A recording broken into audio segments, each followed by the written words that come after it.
Pada pagi ini kita akan lihat mujizat yang Tuhan akan lakukan pada suatu ketika dulu yang telah direkod dalam Alkitab. Allah kita, Tuhan kita adalah Allah yang melakukan perkara yang luar biasa. Mujizat-mujizat yang manusia tidak dapat lakukan, iblis tidak dapat lakukan. Hanya Tuhan Allah kita, Yesus Kristus, Allah yang perkasa, dapat melakukan sesuatu miracles yang tiada sesiapa yang dapat lakukan. Melalui hambanya, melalui cara divine intervention, tapi dia sanggup melakukan. Dan pada pagi hari ini kita akan lihat, biasanya besi tidak timbul, ya. Besi kalau tikam dalam air ataupun dalam sungai pasti tenggelam, tidak timbul. Tetapi dalam mujizat ini besi timbul. So itulah mujizat namanya.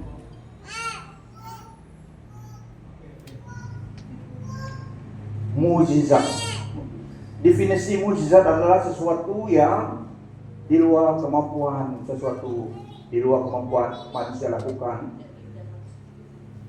Sesuatu yang sebenarnya tidak biasa-biasa, tidak terjadi, tapi terjadi.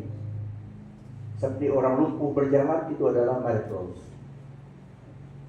Tapi keselamatan juga adalah miracles. Born again, itu yang the greatest miracles. Lahir kembali masuk dalam kerajaan surga. Itu adalah the greatest miracles of all miracles yang Roh Kudus lakukan. Dan dalam teks kita pada pagi hari ini adalah besi yang sudah tenggelam timbul kembali. Karena itu adalah miracles yang daripada Tuhan. Itu definisi miracles. 2 Raja-Raja 6 ayat 1 sampai 7. Ini kisah benar dan ini adalah account yang benar, dapat dipercayai. 2 Raja-Raja 6 ayat 1 sampai 7. Pada suatu waktu rombongan Nabi berkata kepada Elisa, "Lihatlah, tempat kami tinggal dengan Tuhan ini terlalu sempit bagi kami. Izinkan kami pergi ke sungai Yordan, lalu masing-masing mengambil sebatang kayu, dan dari sana kami akan membuat tempat tinggal bagi kami di sana." Jawabnya, "Pergilah." Kata seorang daripada mereka, "Sudihkah sekiranya Tuhan pergi menyertai hamba-hambamu ini?" Jawabnya, "Baiklah, aku akan pergi." Maka pergilah dia menyertai mereka. Setelah sampai di sungai Yordan, mereka pun menebang pokok. Ayat 5. Akan tetapi pada waktu seseorang sedang menumbangkan sebuah gelagar untuk sebuah pohon, jatuhlah mata kapaknya ke dalam air.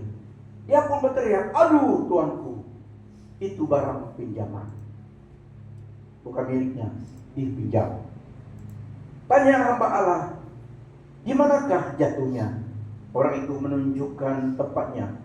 Lalu Elisa mengerat seputuk kayu dan mencampakkan ke sana. Maka terapunglah mata kapak itu. Katanya, "Angkatlah." Orang itu pun mengulurkan tangannya dan mengambilnya. Kita tahu mata kapak adalah made of iron, ya, tidak ada mata kapak made of wood. Jadi iron memang berat dan tenggelam. So mata kapak ini jatuh. Dalam tafsiran baru, pada suatu hari berkatalah rombongan Nabi kepada Elisa, "Cobalah lihat, tempat tinggal kami di dekatmu ini adalah terlalu sesak bagi kami. Baiklah, kami pergi ke sungai Yordan dan masing-masing mengambil satu balok dari sana, supaya kami membuat tempat tinggal untuk kami." Jawab Elisa, "Pergilah." Lalu berkatalah seorang kepada Nabi Elisa, "Silakan ikutlah dengan hamba-hambamu ini." Jawabnya, "Baik, aku akan ikut." Maka ikutlah ia dengan mereka. Setelah mereka sampai di sungai Yordan, mereka pun menebang pohon-pohon. Dan terjadilah ketika seseorang sedang menumbangkan sebatang pohon, jatuhlah mata kapaknya ke dalam air. Lalu berteriak-teriaklah ia, "Wahai tuanku, itu barang pinjaman." Tetapi berkatalah abdi Allah, "Kemanakah jatuhnya? Di manakah tempat jatuh?" Lalu orang itu menunjukkan tempat itu kepadanya di situ. Kemudian Elisa memotong sepotong kayu lalu dilemparkan ke sana. Maka timbullah mata kapak itu di bawahnya. Lalu katanya, "Ambillah." Orang itu mengulurkan tangannya dan mengambilnya. The company of the prophets said to Elijah, "Look, the place where we meet with you is too small for us. Let us go to the Jordan, where each of us can get a pole, and let us build a place there for us to live." And said, "Go." Then one of them said, "Won't you please come with your servants?" "I will," Elisa answered, and he went with them. They went to the Jordan and began to cut down trees.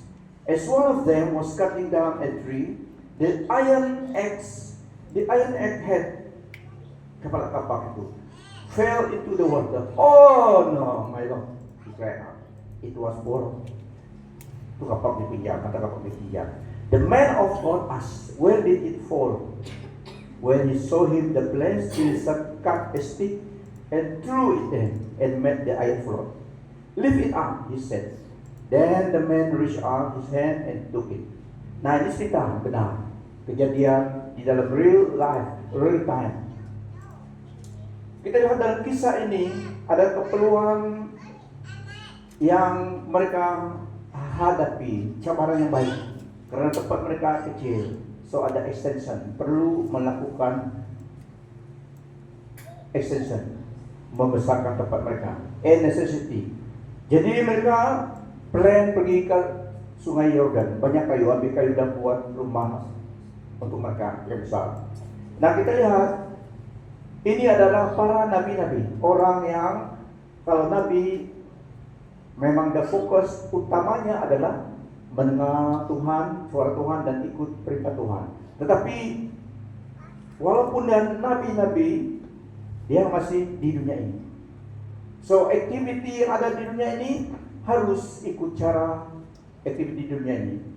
Untuk membuat rumah harus menggunakan bahan di dunia ini. Kalau mereka cari kayu, itu adalah perkara biasa. Physical work, physical activity going on, sama saja dengan orang lain. Meskipun mereka ini adalah para nabi, yang fokus utama adalah ikut perintah Tuhan dengan suara Tuhan, tapi masih hidup di dunia ini. So mereka harus bekerja, melakukan perkara di dunia ini, membuat rumah untuk mereka diam, meskipun mereka di dalam mandat rohani. So mereka ikut bersama dengan ketua mereka, Elisa. Nah, saudara-saudari, di dalam ancient Israel masa itu, iron ataupun besi yang mata kapak itu made of iron adalah sesuatu yang mahal dan jarang ada. Jarang sekali, mahal, karena itu kegunaan yang everyday yang sangat diperlukan untuk orang hidup pada masa itu. So seorang ini pinjam, dia yang bertanggung jawab. Jadi karena dia hilang, kalau dia hilang dia harus menggantinya, usaha menggantinya financial dan legal. Undang-undang harus ikut. Dia harus mengganti bayarannya jika mata kapak itu tidak ditemui. Seperti dalam Exodus, dalam undang-undang Israel, dia bertanggung jawab replace apa yang dipinjam. Dia harus menggantikannya. So dia susah, sudah berteriak-teriak tadi, karena dia ini student, disciples Eliezer, yaitu murid Nabi Eliezer, seorang nabi tapi dia murid Nabi Eliezer yang gurunya. Dia belajar, dia sedang belajar sebagai nabi, ikut gurunya bersama dengan dia, bersama dengan yang lain itu. So dia khawatir karena mahal harga mata besi pada masa itu, zaman mereka ancient Israel, sesuatu yang penting dan rare, tidak banyak pada masa itu. So naturally dia susah. Ini adalah dipinjam. Dia pinjam, harus dia bertanggung jawab. Tapi hilang. Sudah dia berteriak. Sungguh susahnya. Tapi kita lihat seterusnya. The impossible made possible. Sesuatu yang tidak mungkin menjadi mungkin. Biasanya besi tidak timbul, besi tidak terapung daripada air. Tapi pada hari itu mukjizat Tuhan terjadi. Kita semua tahu besi tidak terapung daripada air. Kalau tikam dalam sungai dan air memang terus tenggelam. Tetapi itulah namanya mukjizat. Perkara itu adalah sesuatu miracles yang hanya Tuhan berkuasa lakukan melalui hambanya sebagai channel pada masa itu.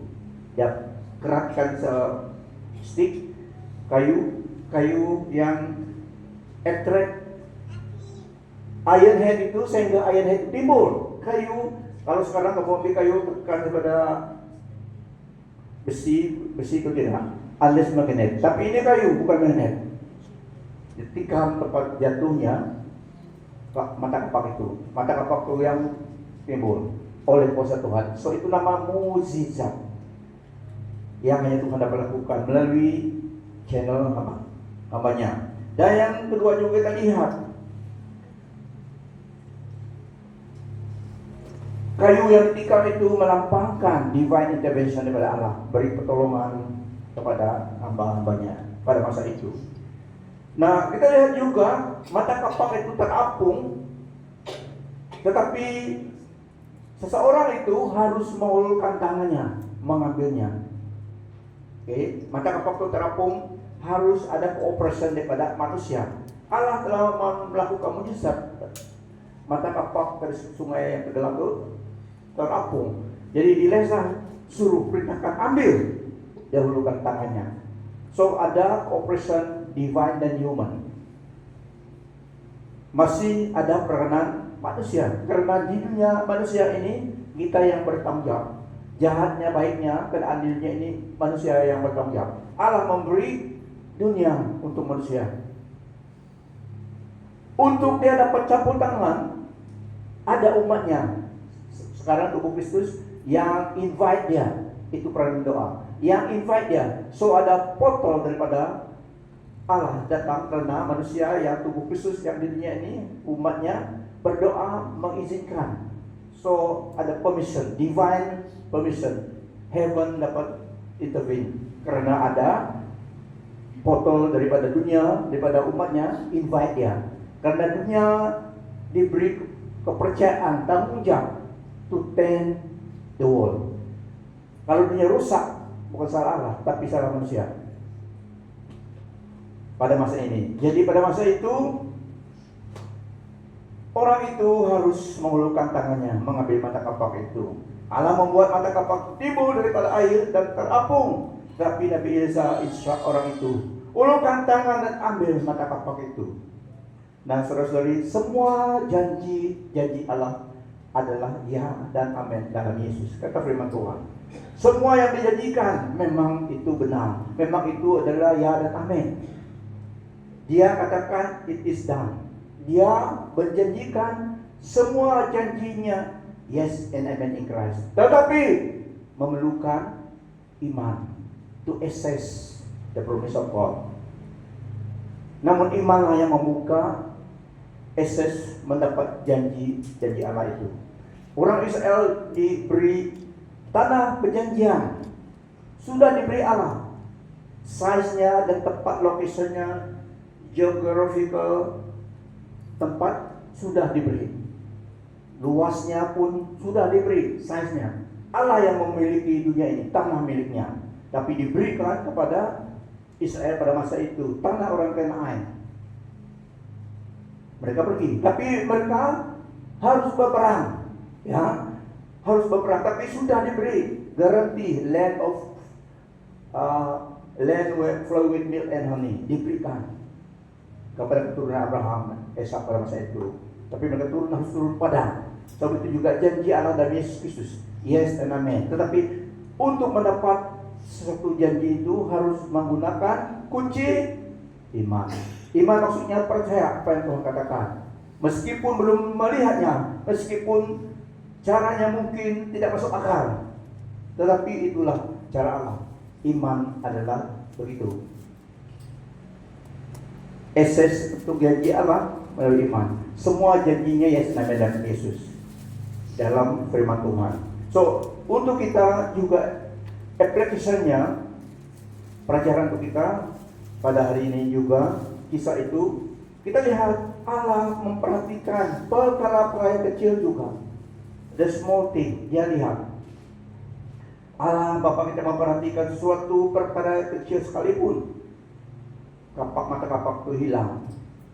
Dan untuk kita lihat, dia sangat memperhatikan sesuatu yang itu pun tapi sangat besar bagi Nabi itu, masalah itu. Tapi Allah kita juga perhatikan, dia beri pertolongan. Firman Tuhan juga katakan, burung di udara dipelihara. Small thing matters to God. Small detail in our life matters to God. Dia mengetahui hidup kita. Burung dipelihara, terlebihlah kita. Kapal itu didapati kembali dengan cara supernatural, cara mujizat. Perbuatan hanya Tuhan dapat lakukan. Nah, solusi daripada Tuhan kepada kita datang kepada kita yang mengandalkan Dia dengan dua cara. Either the natural way atau cara supernatural. Dia sanggup melakukannya. Burung di udara dipelihara dengan cara natural. Dia burung sendiri makan buah-buahan dan yang mereka perlu makan, semua provide. So itu kita lihat macam cara natural tapi supernatural juga. So pertolongan Tuhan boleh datang kepada kita yang mengharapkan Dia. Mohon pertolongan daripada Tuhan. Mungkin cara yang natural biasa saja, pertolongan Tuhan datang, ataupun cara supernatural. Cara natural contohnya,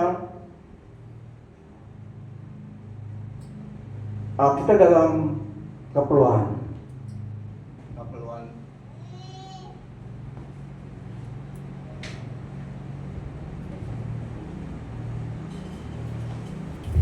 Kita dalam keperluan. Contohnya yang praktikal.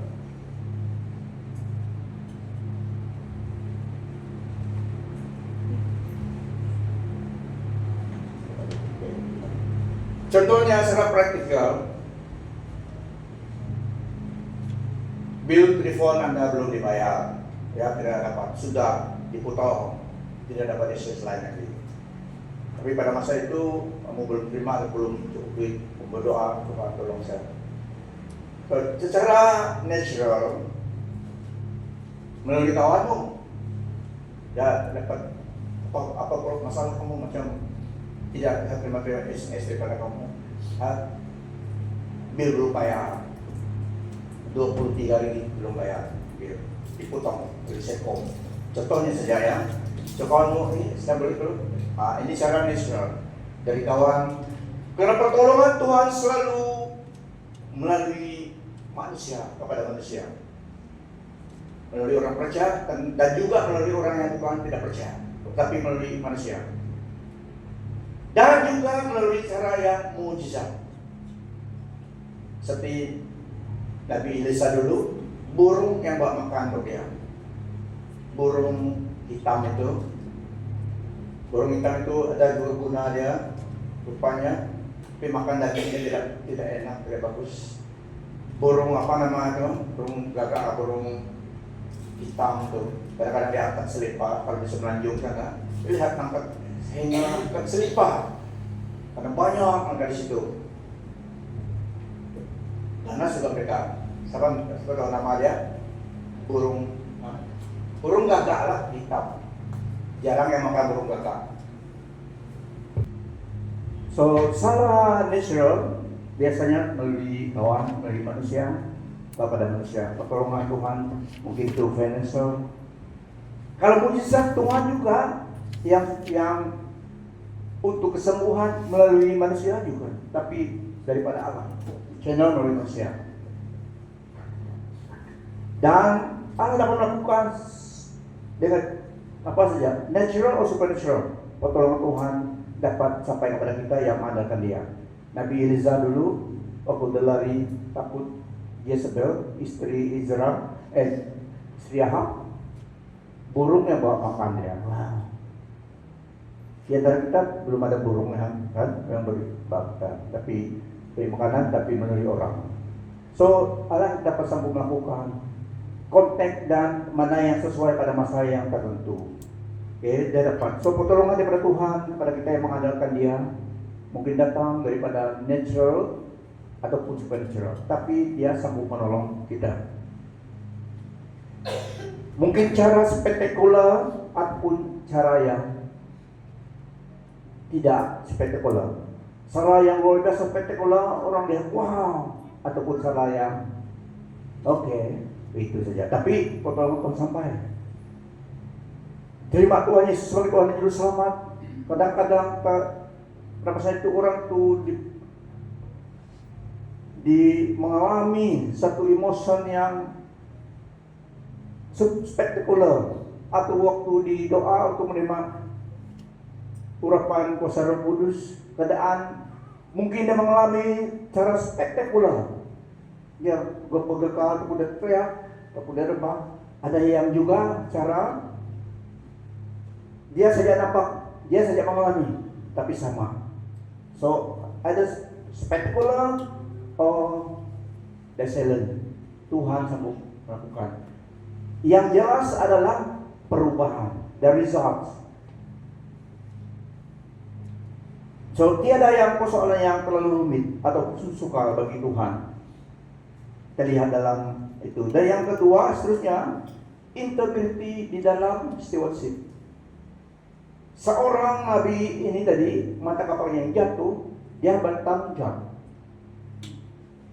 Dia harus menggantikannya. So, kita semua yang ada pada kita adalah milik siapa? Milik Tuhan, ya.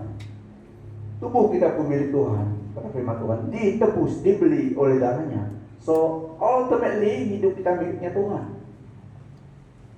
Kita adalah stewardship, penjaga apa yang miliknya Tuhan. Hidup kita termasuk apa yang ada pada kita. Bumi ini miliknya Tuhan, Mazmur 24. Dia yang punya semuanya pada asalnya dan akan diambil oleh Dia juga.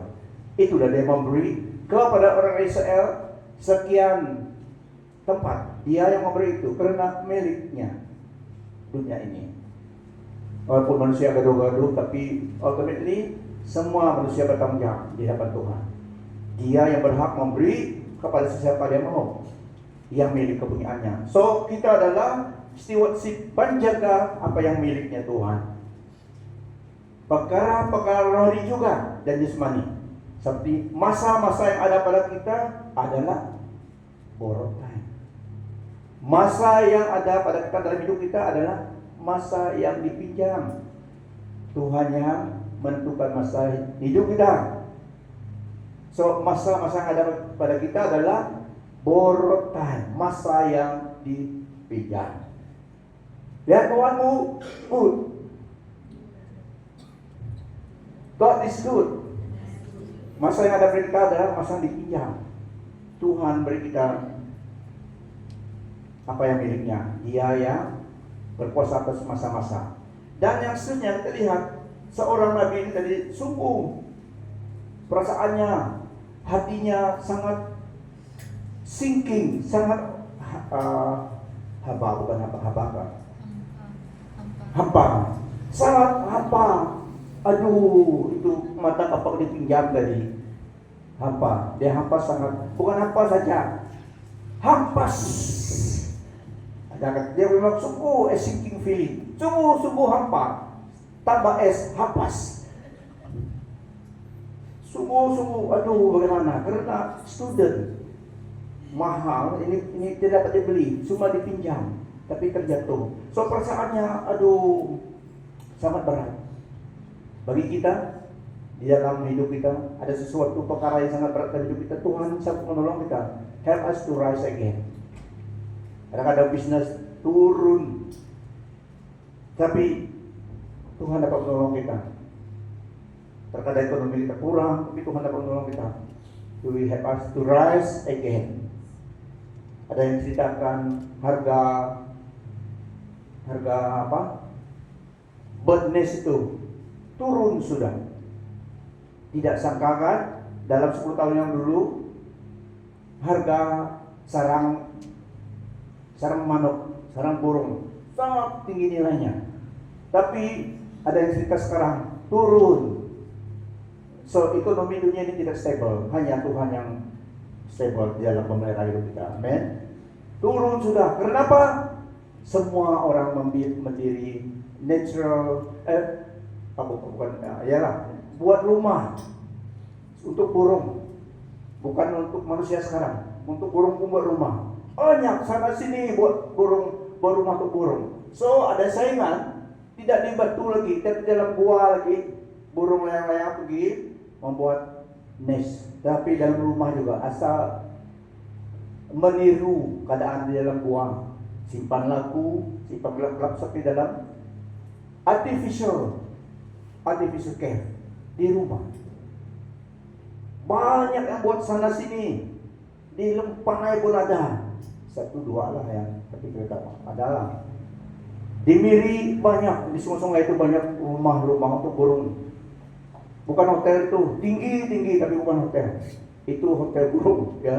Burung yang tidur sana. Tidak boleh check in. Burung yang check in sana. Ujung-ujung akibatnya turun harga sarang. Ada yang belum makan sarang, ada yang sudah. Orang belum pun sudah. Banyak sarang sana dulu, tapi sudah banyak dipomo oleh Batu Gading. Sarang. So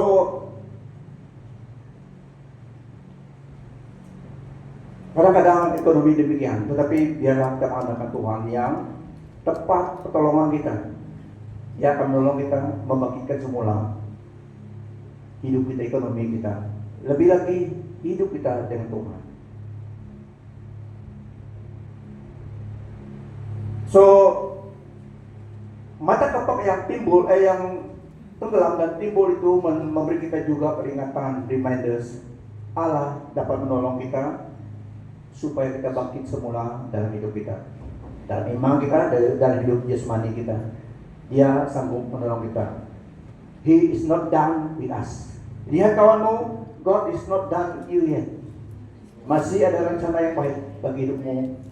Jangan sinking, jangan tenggelam. Mata kapak pun timbul, apalagi hidup kita. Tuhan akan menolong kita. He is not done with us yet. Selagi kita masih di dunia ini, ada harapan. Yesus datang memberi kita harapan. So kita lihat juga keperluan yang ada pada mereka untuk tetap diam. Ini adalah basic dalam hidup. Mereka perlu basic. So walaupun mereka nabi-nabi, perkara rohani yang mandat mereka, tapi mereka masih di dunia ini masih perlu tempat diam. Itu perkara biasa. Dan kita lihat mujizat itu terjadi karena hamba Allah itu bersama dengan mereka. Mereka ajak dia. So bagi kita, pelajaran bagi kita juga penting sekali kita senantiasa ada hadirat Tuhan bersama dengan kita dalam hidup kita, supaya pertolongan sampai kepada kita. Nah kita lihat juga dalam pelajaran dalam ini, as long as we are in the physical world, we have to work for everyday necessity. Selagi kita masih di dunia ini, kita harus kerjakan untuk keperluan asas hidup kita, seperti mereka ini. Tetapi bearing in mind, ultimate goal dalam hidup kita adalah fixing our eyes on Jesus. Dialah tujuan yang the high quality kita di dunia ini sebagai orang percaya. Meskipun kita sibuk dalam urusan dunia ini yang harus kita lakukan, tetapi kita juga ingat bearing in mind, fixing our eyes in Jesus. Perkara yang kekal adalah perkara dari Tuhan. Meskipun kita sibuk melakukan, kita harus melakukan pekerjaan di dunia ini, untuk hidup kita di dunia ini, tetapi at the same time kita ingat eternity yang kekal. So, Kristus memberi kita panggilan tertinggi itu, karena bukan di sini segala-galanya. Di sini melakukan yang terbaik dan juga ingat the next life to come, yang kekal. Bagi orang percaya, mata kapak kita adalah Tuhan. Ya, mata kapak kita adalah Tuhan. Mata kapak yang hilang dipinjami tadi. So, bagi orang percaya, pertama, perjalanan kita, mata kapak kita adalah Tuhan. Sebagai orang percaya, Tuhan pertama, dialah mata kapak kita, dan harus ada persekutuan dengan Tuhan. Yohanes 15 seharusnya mengatakan, without me you can do nothing, kata Tuhan Yesus. Tanpa saya kamu tidak melakukan apa-apa. So, mata kapak orang percaya adalah Tuhan. Persekutuan dengan Tuhan itu penting. Harus ada fellowship dengan Tuhan. Yang kedua, Roh Kudus Tuhan. Roh Kudus yang memampu kita sebagai orang percaya di dalam dunia ini untuk menjadi terang dan garam. Bukan diri kita, tetapi Roh Kudus Tuhan yang memampukan orang percaya yang hidup di dunia ini menjadi saksi Kristus, menjadi terang dan garam. Yang ketiga, firman Tuhan. Ya, Roh Kudus yang menolong kita, memampukan kita melakukan tugas yang Tuhan Yesus Kristus Allah kita mandatkan sebagai tubuhnya di dunia ini. Kita dapat melakukan itu. Pelayanan-pelayanan harus pertolongan dan kuasa Roh Kudus Tuhan. Tidak cukup hanya wisdom of the man, intelligence ataupun kekuatan hikmat manusia. Tidak akan berhasil. Bahkan tidak akan menyenangkan di Tuhan. Harus ada the touch of the Spirit of God atas pekerjaan yang dilakukan. Harus ada the touch of the Spirit of God. Roh Kudus yang the sign, the signal of God approval, bukan the wisdom of man. Dia yang harus ada supaya berkenan di hadapan Tuhan hidup kita dan apa yang kita lakukan. Must be the touch of the Holy Spirit of God upon our life, upon the thing that we do. And ia akan berhasil. Dia yang memampukan kita melakukan mandat dari Tuhan. Kisah 1 ayat 8 berkata, tetapi kamu akan menerima kuasa apabila Roh Kudus datang ke atasmu, dan kamu akan menjadi saksiku di Yerusalem, di seluruh Yudea dan Samaria, bahkan sampai ke ujung bumi. Dimampukan oleh Roh Kudus kepada mereka yang percaya ini tadi, tetapi mereka menanti harus Roh Kudus datang atas mereka supaya mampukan mereka menjadi saksi Kristus. Begitu juga kita pada hari ini. Tidak cukup hanya selamatkan saja. Kita perlu senantiasa pertolongan Roh Kudus, urapan Roh Kudus, penyertaan Roh Kudus di dalam setiap urusan hidup kita seharian di dunia ini. Tuhan memberi kita Roh Kudusnya. Dia memberi kita wibawa authority. Lukas 10 ayat 9 sampai 20. Tuhan Yesus beri kita kebenaran kepada orang percaya kepada Dia. Aku telah memberimu, ini bukan aku akan. Aku telah, karena Tuhan Yesus telah datang dan dimuliakan. Roh Kudus diberi. Tuhan Yesus katakan, aku telah memberi kuasa untuk meminjak. Aku telah memberimu. Lihat kawanmu, siapa dia mu? Tuhan Yesus katakan kepada orang percaya, bukan kepada 1, 2, 3 orang. Kepada umat Tuhan, orang percaya kepada Dia, bukan kepada hamba Tuhan saja, kepada semua pengikut Yesus yang di dalam Dia. Aku telah memberimu kuasa untuk memijak ular dan kalajengking, serta kuasa atas segala kekuatan musuh. Tiada apa-apa yang dapat mencederakan kamu, tetapi jangan kamu bersukacita karena segala roh iblis menurut perintahmu, tetapi bersukacitalah karena namamu tercatat di surga. Wow. Ini yang memberi kita keyakinan, confident, keberanian untuk melakukan pelayanan Tuhan. Karena Tuhan Yesus beserta, Roh Kudusnya beserta kita. Dia yang memberi kita firman-Nya. So, menjamin, backing us what we do. Dia telah memberi kita authority. kuasa untuk menjadi ular. Di dalam ayat ini adalah dunamis dan authority dan power. What is the name? Satu lagi dunamis dan satu lagi dan delegated authority. Yang diberikan sini adalah kuasanya diturunkan, diberikan kepada kita tubuh Kristus. Delegated authority, dunamis dan authority dan power diberikan. So ini firman Tuhan yang memberi kita keyakinan sebagai orang percaya di dunia ini. Kalau Tuhan suruh lakukan itu, kita lakukan karena Dia yang backing kita. Nama kita tercatat di mana? Di surga. Wow. So sebelum kita sampai surga sudah ada nama kita. Tempat kita kelak. Bukan di sini saja. Amen. So kalau belum ada rumah batu di sini, kalau masih rumah kayu, is okay. Kalau masih belum ada rumah 2-3 tingkat, is okay. Tak perlu terlalu tinggi.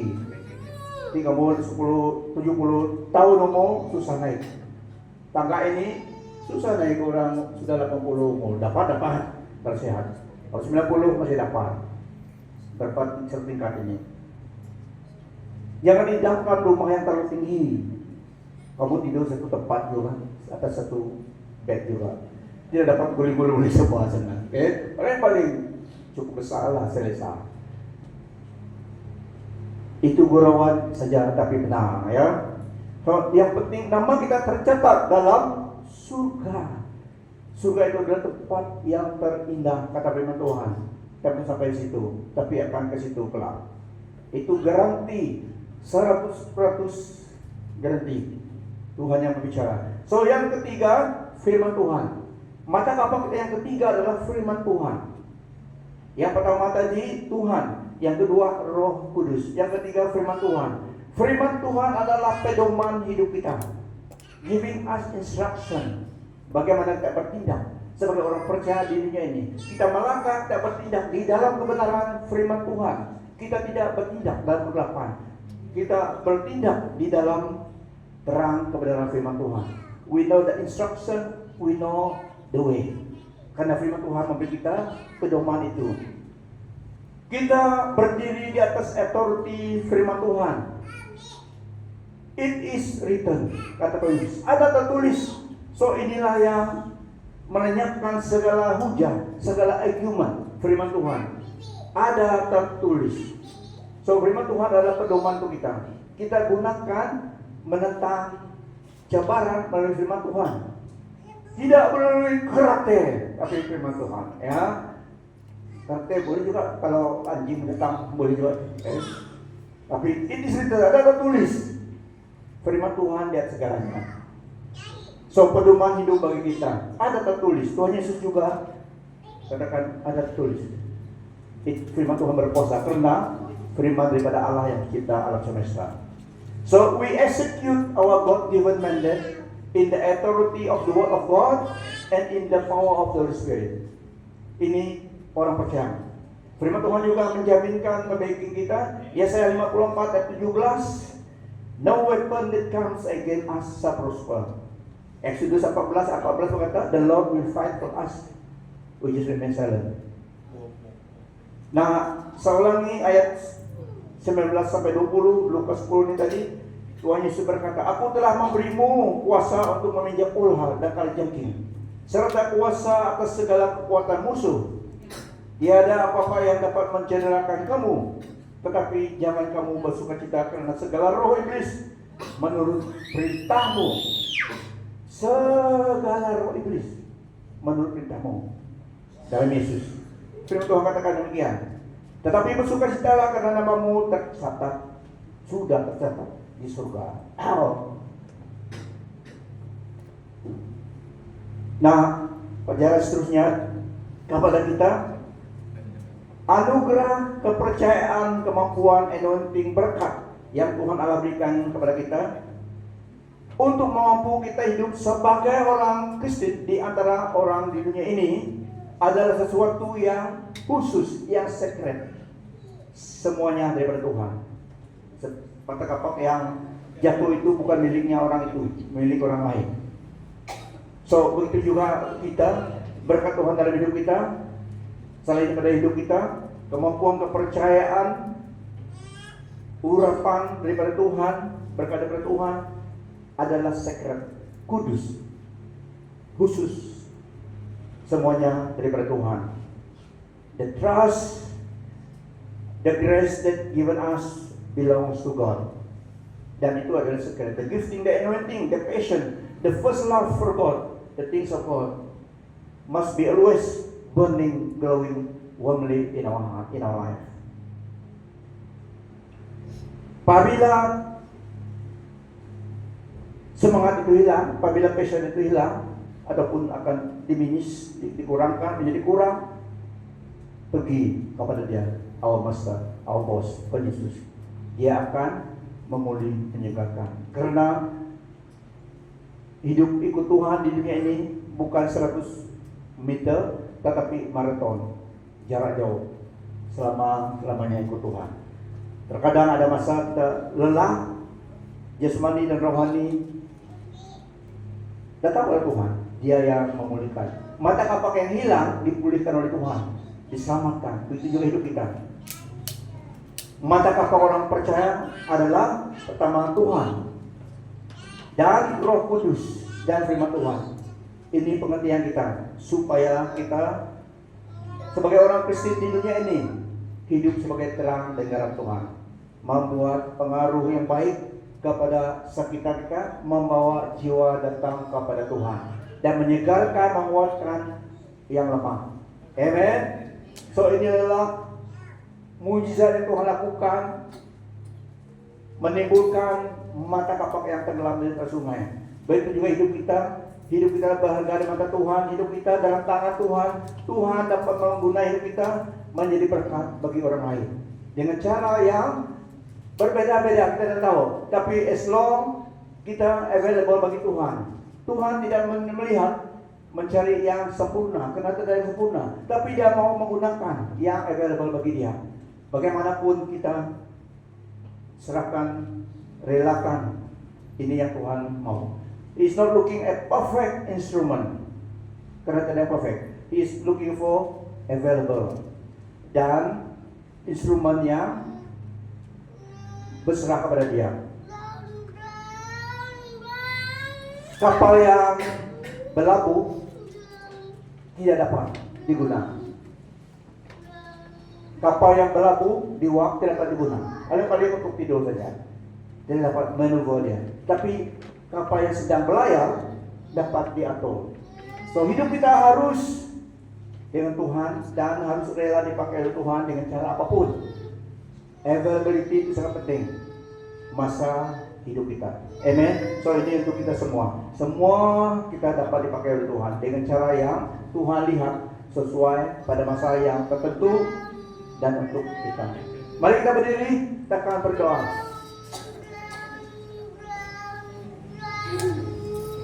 Haleluya.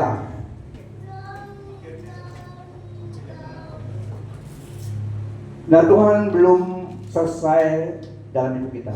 God is not yet done with us. Kita masih perlu untuk polis, untuk dipakai Tuhan, karena hidup kita sangat bermakna di dalam tangan Tuhan. Never underestimate kegunaan hidup kita di dalam tangan Tuhan. As we are, tidak ada yang seperti kita. Kita adalah uniquely kita. So Tuhan akan menggunakan kita as we are. Do not try to be somebody else. Jadilah dirimu seperti itu. Yang penting relakan Tuhan memakai hidup kita, karena Dialah yang mempunyai hidup kita. So semua kita ada peluang, kesempatan dalam hidup ini melihat dan dipakai oleh Tuhan supaya melalui hidup kita kebaikan Tuhan, mujizat Tuhan dapat dilakukan, memberkati orang lain supaya nama Tuhan dimuliakan. Mari kita berdoa.